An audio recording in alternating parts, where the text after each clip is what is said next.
Well, that is what makes it such a powerful tool. It gives you an opportunity to eliminate the static and the confusion that all of this sensory input is causing for you. Right? These are huge distractions, and we're peeling that stuff away and getting down to who you are, what you're really about. There's an interesting practice to be done in the tank, which is what I call the position of the neutral observer. Okay, and what I'm talking about is to get into the tank, observe your experiences, but don't react to them. Don't push anything away. Don't grab onto anything. Just watch it go by like television, right? And just experience that.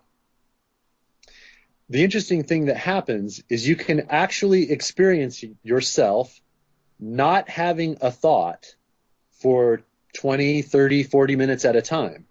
Okay? But think about the dualism in that statement. Like, how can I be consciously aware and witnessing myself not having a thought? That's right. complicated, that's right? how Buddha used to say that you are the observer, like you are the I am. Right. Right. And when you can master that kind of position, that's when you're experiencing yourself. That's when the higher vibrational being becomes present. That's when the important messages are delivered. That's why I said earlier that when you're in the tank, usually the thing that's most important for you to deal with is what's going to come first. And then once you process it, it goes away, and then the next thing comes up. So it's kind of like a defragmenting process in a way. Like the stuff comes up, it needs to be dealt with. You deal with it, you categorize it, you quantify it, and then you file it away. And now that's dealt with. And I guess in our right? like our last sort of 10 minutes here, I want to work on what you said there with the defragging, and I think that's a really great analogy, defragging your computer, right? Just sort of putting the pieces where they belong.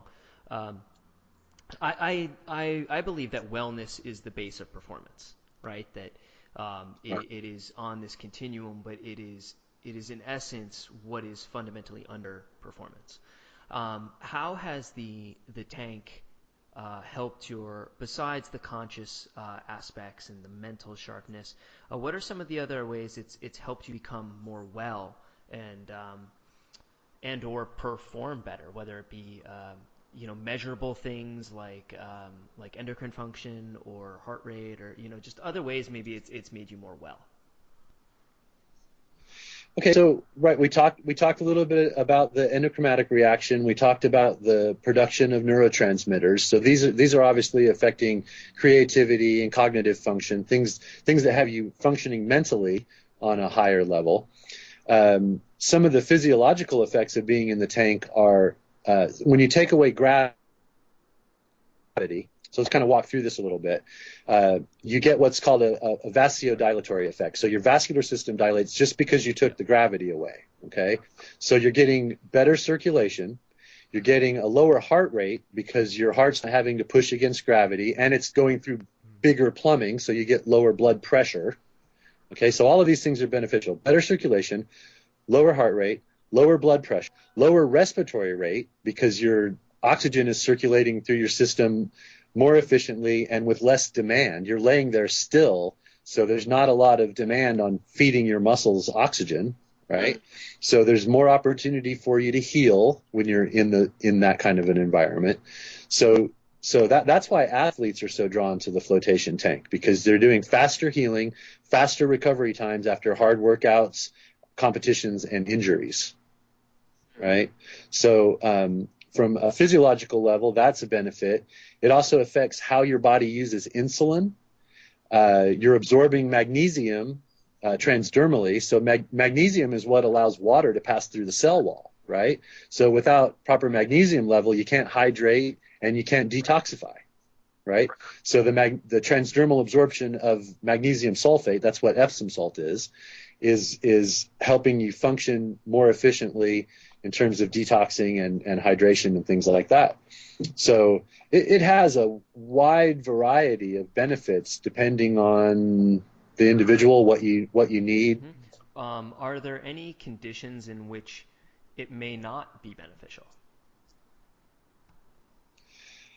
Well, uh, that's a good question. I mean, I've seen thousands of people go in and out of float tanks, and I've never really seen anybody have a negative experience from it. You know, some people say, "Oh, it took me a while to settle in because I'm a little claustrophobic, or I was a little anxious about the situation." But you know, I would say that if you have some kind of skin condition, like, you know, really bad eczema, or obviously have any open wounds, the salt water is going to really sting, so that wouldn't be good. But I mean, if you're, you know, epileptic, or you suffer from seizures of some kind, you know, we really recommend that you check with the doctor and make sure that that's medically under control, so that you don't have a seizure in the tank.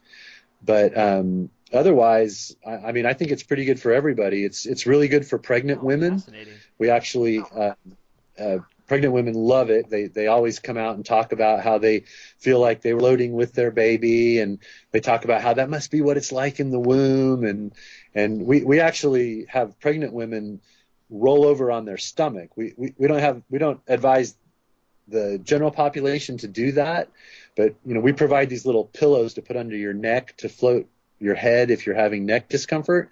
And what we have pregnant women do is roll over and put that under their chin to keep their face out of the solution, and let their belly hang down into the solution and be supported by the solution.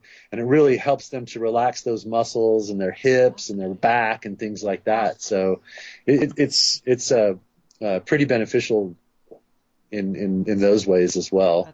That's pretty cool. I can't really think off the top of my head of anyone that would have a condition that, other than a skin condition, I can't think of anyone that shouldn't be in the tank. That's great. I mean, that's you know, I think you were the one I wanted to ask, because you've seen thousands of people float. So.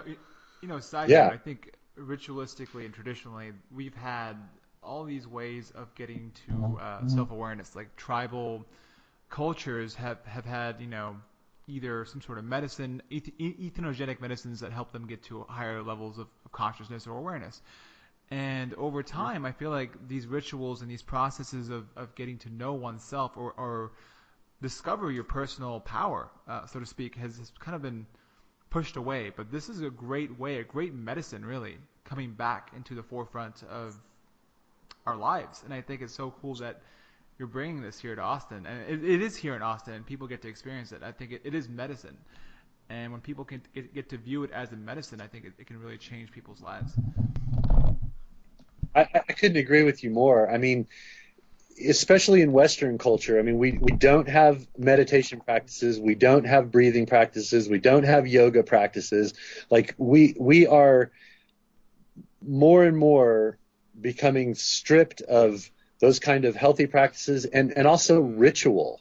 There's no coming of age rituals. There's no consciousness rituals in our culture. Like we become so surface oriented, you know, and I couldn't agree more that it's a medicine to go in there and have these experiences with, you know, with as many floats as I've had.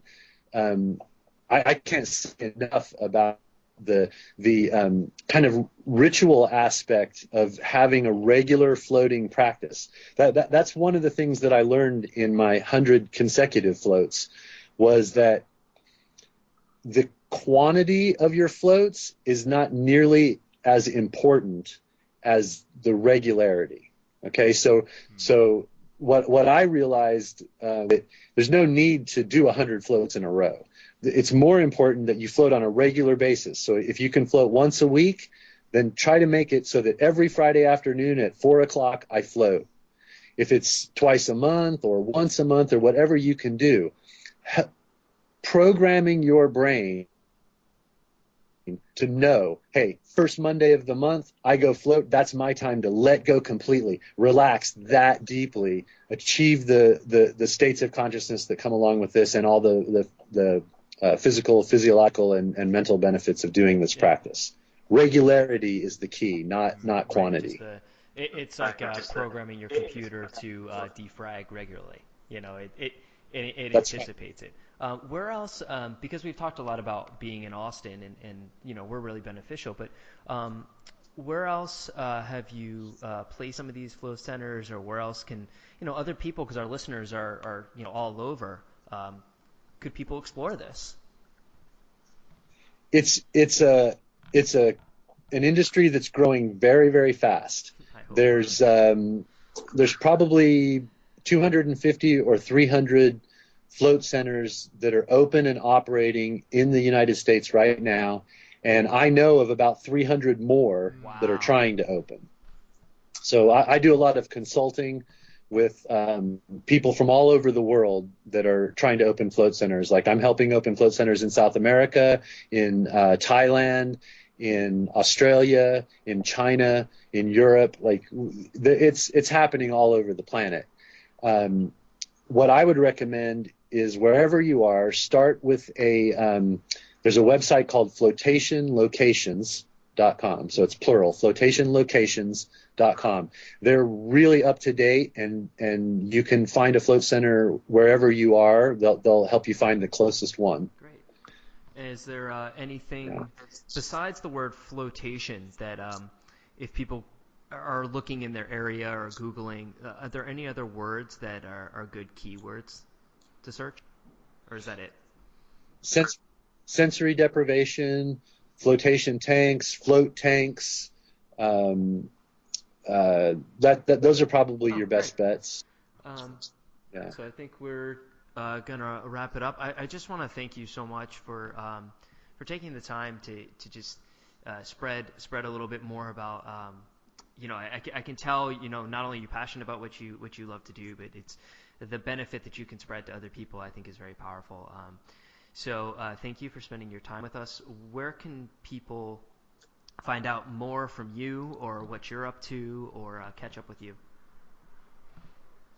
Our website is called zerogravityinstitute.com, and that's a great place to start. If people want to email me directly, it's kevin@zerogravityinstitute.com. That's probably the best way to reach us. And I want to thank you guys for the opportunity to come on here and visit with you and spread the word. I love everything about floating. I never get tired of talking about it or thinking about it or working on it. And it really makes me happy to be at a place where I'm offered a platform like this to discuss floating and help educate people and turn more people onto it, because I think it's changing the world one float at a time. And I know that sounds a little grandiose until you try it and you realize that it's a practice that makes you a better person. It makes you more optimized, higher performing, more healthy person, and that's what we need in the world, is more people like that. Well, thank you. We'll include links in the show notes to all those things that you said. And Great. Thank you for spending your time with us on the Wellbeing Podcast, and see you at Zero Gravity. Yep. I'll see you guys there. I look forward to it. Bye. Bye.